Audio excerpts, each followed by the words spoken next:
এখনো মোবাইল দেখতেছস? আম্মু কিন্তু আসতেছে, একদম কান ধরে মোবাইলটা হাত থেকে নিয়ে নেবে, তখন বুঝিস মজাটা।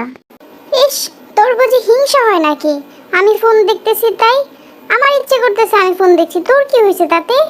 আম্মু আমাকে কিচ্ছু বলবে না। আম্মু, আম্মু দেখো তো, ইয়ামিন ফোন নিছে হাতে, ও কখন স্কুলে যাবে দেখো তো এসে। আম্মু আসো না, ওই দেখো ইয়ামিন লেখাপড়া বাদ দিয়ে ফোন দেখতেছে, শুধু ফোন নিয়েই বসে আছে। কালকে রাতেও তো অনেকক্ষণ বসে বসে ফোন দেখছিলি, আমাকে দিলিই না, এখন আমি ফোনটা নিতেই আম্মুকে ডাকা শুরু করলি। কিরে, কি সমস্যা তোদের? আমি কি একটু নাস্তাও শান্তি মতো খাইতে পারবো না? সেই সকাল থেকে কাজ করে এই মাত্র একটু বসলাম, একটু নাস্তা করব। এতেই তোরা আবার শুরু করে ফেলছিস। তোরা কি আমাকে একদম শান্তি দিবে না? খাইতে শান্তি দিস না, ঘুমাইতে শান্তি দিস না, সারাক্ষণ ঝগড়াই করতে থাকিস। আমাকে কি পাগল বানায় ফেলবি তোরা? এই রে, আম্মু তো দেখা যায় রেগে আছে, কাম সারছে, এখন না আমাকে আবার মাইর শুরু করে। না না না, ফোনটা আমি কিছু বললেই শুধু আমার দোষ। ও যে সারাক্ষণ ফোন হাতে নেয়, সারাক্ষণ ফোন দেখে, তখন তুমি কিছু বলো না আম্মু।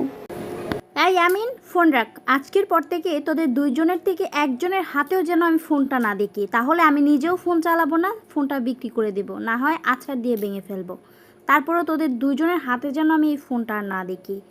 তোদের যন্ত্রণা এখন আমি পাগল হয়ে যাব, সারাক্ষণ শুধু চিল্লাচিল্লি করতেই থাকিস। একে তো কাজের টেনশন, তার উপর তোদের যন্ত্রণায় আমি পাগল হয়ে যাচ্ছি। এই তো আম্মু, এক্ষুনি রেখে দিচ্ছি। হিংসুটি জানি কোটকোটি, শুধু তো আম্মু আমাকে একা বকা দিছে, এখন তো তোকেও বকা দিছে। কেনই বলতে গেলে আর কেনই বকা খেলে? ভাল লাগে না, আর দেখবো না মোবাইল।